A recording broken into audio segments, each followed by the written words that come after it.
నమస్తే సార్, మాది బొడ్డు కృష్ణ నా పేరు, తల్లాడ.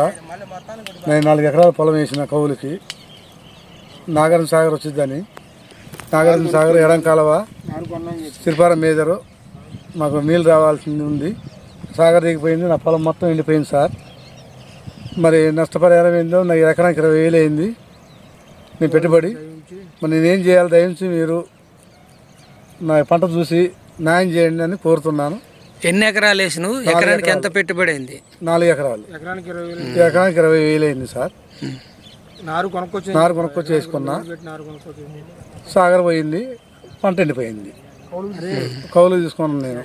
నా పరిస్థితి అధ్వానంగా ఉంది. కౌలు ఎంత ఎకరానికి? ఎకరానికి 10 బత్తాలండి. 15,000 ఉంటుంది మీ ఎస్టిమేషన్. ఇప్పుడు నువ్వేం కోరుకుంటున్నావు? నాకు పంట ఎండిపోయింది సార్. నేను ఏం కోరుకోవట్లా. గవర్నమెంట్ నుంచి నాకు ఏమో సాయం చేస్తారేమో అని నా పంటకి నేను కోరుకుంటున్నా. నువ్వు కౌలు రైతుగా ఎన్ని ఎకరాలు చేస్తున్నావు? 4 ఎకరాలు వేసిన. కౌలు ఎకరానికి ఎంత కడుతున్నావు? ఎకరానికి 10,000 లెక్క. ఇప్పటికి ఎకరానికి ఎంత అయింది పెట్టుబడి? ఎకరానికి పెట్టుబడి తాట దుక్కైతే, నాటుకూలు అయితే పెట్టుబడి అయితే 25,000 అయింది సుమారు. మరి ఇది స్థానికంగా ఉన్న అగ్రికల్చర్ అధికారి గారికి, ఏఈఓ గారికి, ఏఓ గారికి మీరు ఫిర్యాదు చేశారా?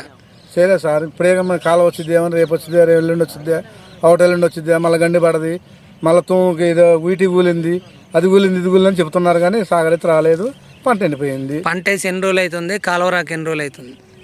పంట వేసి దగ్గరగా 25 రోజులు అవుతుంది సార్. కాలువరాక 20 రోజులు అవుతుంది.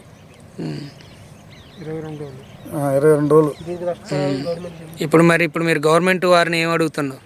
నేను గవర్నమెంట్ వారిని దయచేసి నాకు ఎకరానికి ఇంత నష్టపరిహారం ఇస్తే నేను బాగుపడతా. లేకపోతే ఏదో పురుగు ముందే సాగైంది. మీ పేరు, మీ ఊరు? బొడ్డు కృష్ణ, తల్లాడ మండలం. మీ నాన్న పేరు? బొడ్డు పుల్లయ్య. ఇది ఎక్కడ? ఈ సేను ఎక్కడ? కొత్తవరం రోడ్డు, బీరుగూడెం పక్కన.